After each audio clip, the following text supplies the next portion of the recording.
The final two races then come here to Brands Hatch with the two leaders in the championship tying dead level on 237.5 points each. But we have double points in each of the two races this weekend, and the teams have to lose their two worst scores. In the case of Todd Ellis, that's a no score because he missed the Cadwell Revival. He does not have to drop any points at all. But second in the title chase, Lewis Blackstock and Paddy Rosney will have to give some points away. On pole position, Todd Ellis and Emmanuel Clement, so they need to get this job done and put it to bed. Lights are on, lights are off, and away they go. Lewis Blackstock and Paddy Rossi traditionally rocketing through from the second row. Golly, they do get that thing off the line. Todd Ellis slotting into second place. Simon Robinson had a good one there, but it's the number 95, Blackstock and Rosny on the DHR Express Tyre Services Yamaha lead. Second in the championship. They've got to get good points, Jed, in this race because they've got to drop two, and I make it, they've got to give away 21.5 already. That's it. It's this drop score for me, Barry. I'm not a fan of it, but it's what we've got here this weekend. It's going to be sure a defining factor in this GP class as well as the Cup class.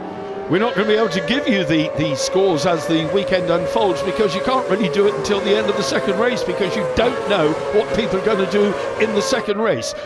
There were damp patches, there's been rain here, but it's dry all the way around. We've just witnessed a stunning superbike race. Blackstock and Rosny then, leading Ellis Clement. Tucking right in behind Williams Pit, the number 91 crew from the front row. They were so strong, they had a massive crash testing in Val de Vienne early in the year. Broken legs for the passenger, a destroyed bike, and injury as well for the driver, but they are in third place. Cup competitors, a former car champion and karting back in the day. That's why Luke Williams has got such high corner speed.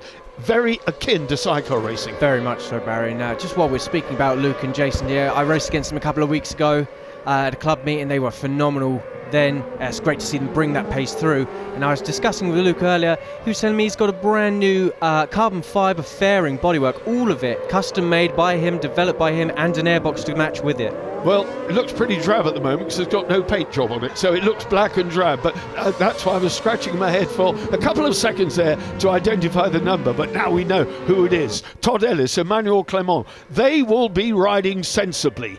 They're equal on points, but mathematically they have a championship lead because they don't have to drop any, whereas the outfit in front of them will have to surrender some valuable points. All Lewis Blackstock and Paddy Rosny can do is get their head down and go as fast as they can. Down Pilgrim's Drop, 130 miles an hour, into the bend, Hawthorne Bend, and then Westfield is the next one. That's the one ahead of you. Three outfits. It's a nine-wheeler. Round Westfield they go. And then dropping away down Dingle Dell towards the right-hander of Sheen Curve.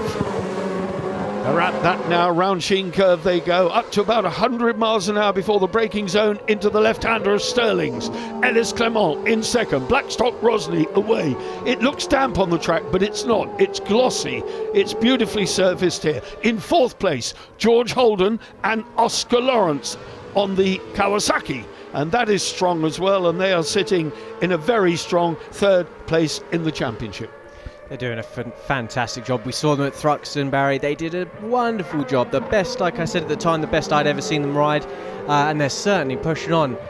Luke Williams, Jason Pitt actually registering the fastest lap of the race there, 34.929, quicker than the two ahead of them, but only just 2/10 in it, if that. Well, they could be a spoiler here. They could be a spoiler for the two in front, but Todd Ellis having a look now in Emmanuel Clement, his French lady passenger, on the crest of a wave. They are the reigning and defending British champions. They're looking to go inside Lewis Blackstock, and what a wonderful move that was. Blackstock then, are they going to go wide? Well, not if I know Todd Ellis. Fantastic move. Took the lead. Ellis Clement in front on lap 3 of 10. Blackstock and Rosny did not have an answer, although fair credit to them, they tried. They certainly did. What wonderful racing between the pairings there. Lots of respect. I mean, look at this, Barry. Look at this. Look, you see it in Todd's eyes. He sets it up. into the sun as well, almost blind, a little wide at the apex, but you get that when you're trying to outbrake someone there. Lewis and Paddy hold a wonderful line. Beautiful, beautiful racing between them. Well, they thought there was an opportunity there. They had a look at it. They saw it. They went for it. Luke Williams and Jason Pitt now lurking on the back of Blackstock and Rosny. I was just holding my breath there for a minute because it looked to me just momentarily as though Williams might have gone out of shot, but no, they're there. That all carbon fibre, as you say. The new bodywork looking good. They've got lightweight wheels, so they now certainly technically have moved into the GP class, and they are GP standard without a shadow of a doubt. The number 91, Luke Williams and Jason Peters. Let's have a look at the lap times. Quickest lap time, 1:34, so relatively modest. He's the lap record holder around here, Todd Ellis, 1:31.7. So he's well shy of his own lap record. The track is cold, there's no doubt about it. It's been a very chilly wind. There is sunshine, but it's also still showing damp patches. Certainly is, Barry. You can see it certainly out the back of the track on the Grand Prix layout there, down through Hawthorne Hill into Hawthorne Bend, Westfield, Dingledale, Sheen Curve, Stirlings, etc. And even on the back, the run back into Clearways, you can see that sheen. Like you say, it's not wet. It's just a little bit of loose traction there. It looks greasy, and it already accounted for 4 or 5 of these Superbike runners in the previous race. Todd Ellis, though, at the front of this, pushing hard with nearly a 1 second lead in the sunshine here at Brands. Fantastic.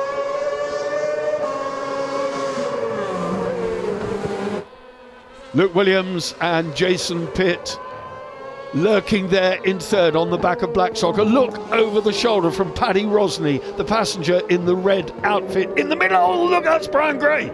That's Brian Gray, number 7. Brian Gray was lying in third place in the Cup Championship.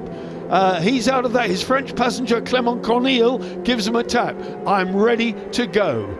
So Clement Cornille gives Brian Gray a tap, third place in the Cup Championship, and a very experienced veteran sidecar racer, High Wycombe motorcycle dealer, Brian Gray, power biking on that Yamaha. But a hand in the air, looks like they are going to retire at the end of this lap.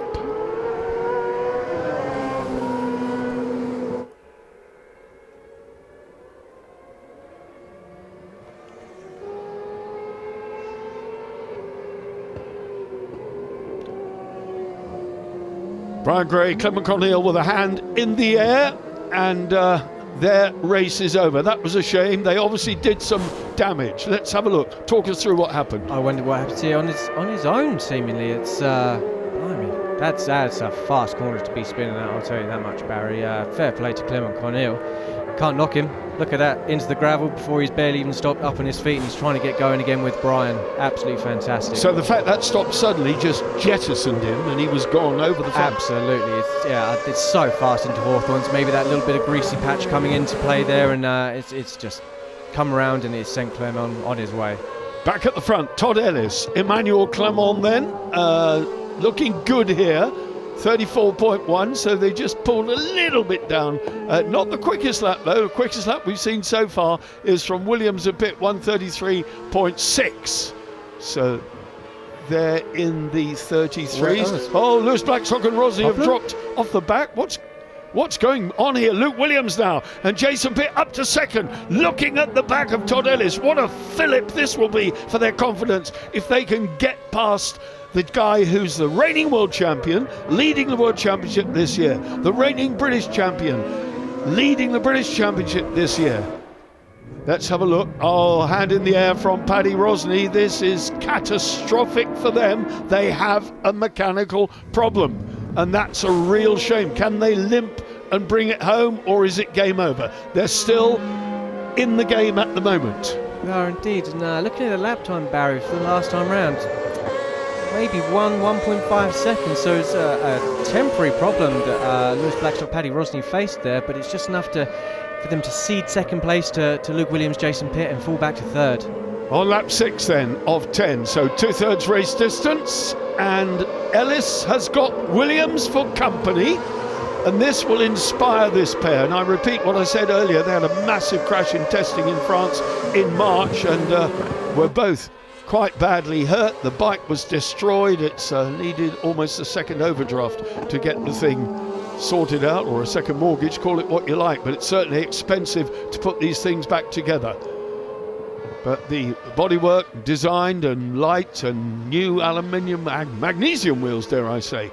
We have weight limits on these. The GP class is minimum driver and passenger of 370 kilos, whereas the club, oh look at this, Williams having a look. The cup class can be a bit heavier, 395. I won't talk about the technical things because we've got some fantastic stuff going on the track at the moment up to Druids. Williams in pit again, fastest lap of the race, 33.538. They are absolutely bringing this, and what fine company to be taking it to.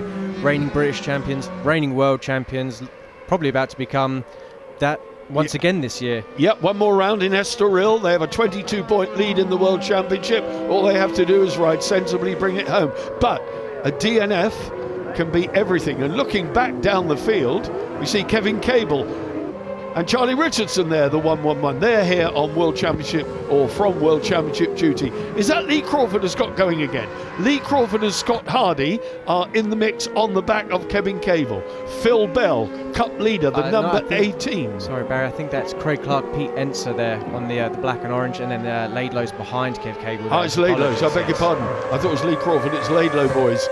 But look at this battle. These are the guys at the top of the cup standings. Bell and Kirby neck and neck. Paul and Tom Kirby have gone past Phil Bell. Have they grown in stature in this championship, or what? Fantastic. Both pairings this year, they've just raised their game weekend after weekend. Both the Kirbys, not brothers, Paul and Tom, and I'm not sure whether they're cousins, Phil and Carl Bell. Yes, they are. They're cousins. Certainly related, let's go that far. But they've both been superb this season. Absolutely. And basically Phil rode with Carl to bring him on after the big shock of the TT crash, and he's got back in the groove. He's ridden remarkably well. He's raised his game, he's raised his level, and he's back on board. But we're back at the front now with the race leaders. Todd Ellis and Emmanuel Clement on the Brookland Yamaha. Brookland, a quarry down in Cornwall, who they come along, they get involved, and they really, really help. Without sponsors, it's just like the Marshals. Without the Marshals, without the sponsors, we would not be watching this quality of racing. Todd Ellis, Emmanuel Clement then. Have they brought in a fast lap? Not yet. Not as quick as the Williams of pit lap, that 1:33.53. This is the best I've seen Luke Williams ride, without a shadow of a doubt. And if he does this championship next year, I really, really look forward to his progress. And he's already had a go at a World Championship event. Didn't go too well for him in Assen, but, you know, that's the luck of the game. That's it. I was talking to Luke earlier a couple of hours ago, and he said ideally his best situation would be to be able to support both the British and the World Championship. And I see just up ahead there one of our wildcard riders, Ian Guy, with young Ant Hilditch in the chair. They appear to be coming into pit lane for retirement, unfortunately. Well, Ian Guy, a former Grand Prix rider in his own right, back in the day, still now very active in hill climb, and you jump in with him, so you know a little bit about the way Ian Guy, or Yangi as he's known, which is almost an anagram, isn't it, of his name? It came from a French thing, obviously. Ian Guy in French, Ian is pronounced Yang, and Guy is pronounced Guy, so Yangi has come from just the French pronunciation of Ian Guy. Oh well. It's not bad. It's not bad. Look at this. Williams still then just 0.3 seconds back, 0.3 of a second back over the line last time. Still, Todd Ellis has not managed to shake off the number 91. Is there anything left? We're on the penultimate lap here. Lap 9 of 10. Still those damp patches. Profound and prolific, those damp patches. It's just there's not enough heat in the air at all now. The sun has gone down behind, not the horizon, but certainly behind the tree line here. And that is Phil Bell. Phil and Carl Bell. Wow, possibly contact. There was a fair scrap going on for that cup battle. Yep. For second place, I think it was, with the Kirbys and Martin Kirk, Kev Cable, Craig Clark and Pete Enser. Yep. Maybe some contact there. Hopefully not, though. Well, Kirby had got past him, that's for sure. So the number 27 of Paul and Tom Kirby had got past. We're back at the front then. over the line this time. They will be on their final lap. So the leaders, the leading two teams, in fact Blackstock and Rosley, are still hanging in there in third. So whatever their problem was, it's intermittent, it's cured, and they're not a million miles down the road either. But I think all hope of catching the leaders on this final lap has gone. But the Williams team, funded totally by the family, and that is an expensive way to go racing. But here we have Todd Ellis and Emmanuel Clement. They have 100% race win record in this championship so far. 10 races contested. Williams and Pitt, they're out. I'm sure that I saw Luke pull to the side. I'm sure Luke and Jason are out. You did? Yeah, well just spotted. As they came over the crest. I'm sure that was them pulling off to the side. They certainly seem to have gone a long way back behind Todd Ellis and Emmanuel Clement there, Barry. Yeah, no. On the last lap, that's cruel. That is really, really cruel. But they've demonstrated what they can do. That has blown. Smoke coming out, that has gone. It's either boiled over or blown up, but they're on the grass, which is great. It's off the racing line, it's off the tarmac. On their way then to victory number 11 for Todd Ellis, Emmanuel Clement, and this, I remind you, is worth 50 points, 5-0, double points for each race here. 50 points for Todd Ellis and Emmanuel Clement as they go over the line to take victory, and that surely must be job done for them. But runners up, it ain't over till it's over. Lewis Blackstock and Paddy Rosney. Williams and Pitt are out of the running. It will be third place for the number 93 of George Holden and Oscar Lawrence on the blue Kawasaki, and they're bringing it home. They'll be thrilled with that because that will help their championship standings.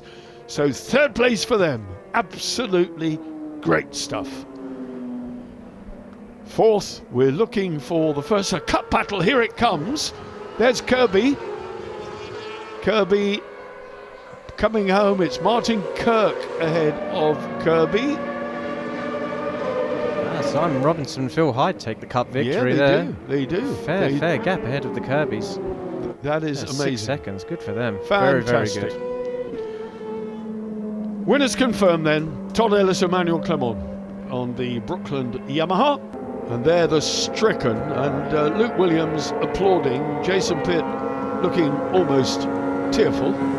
It will be heartbreaking to put that amount of effort in, record that level of speed. Luke Williams is grinning because he knows what they did. What a great display of respect, applauding their competitors, and to see Luke turn around with a big smile. He knows him and Jason have got something good there. Fantastic. Race winners, Todd Ellis, Emmanuel Clement. Surely they've done enough in race one, but you never know. 50 points then, so they march on. Confirmation then of the result there against an ominous looking sky. Ellis Clement, victory there, 16 minutes of racing. Blackstock and Rosney, we thought it was game over, but nearly 4 seconds adrift. They're second. Holden Robinson, first of the cup competitors ahead of Kirby. Clark, Laidlow, the Laidlow brothers in the top 10. That's good enough. Phil and Carbell credited with 10th place. Matt McLaurin, Josh Hope, that is A.D. Hope's son. And all the guys further down the order, we saw Gray and Cornell. They're out of the points. Craig Curry 16th for them.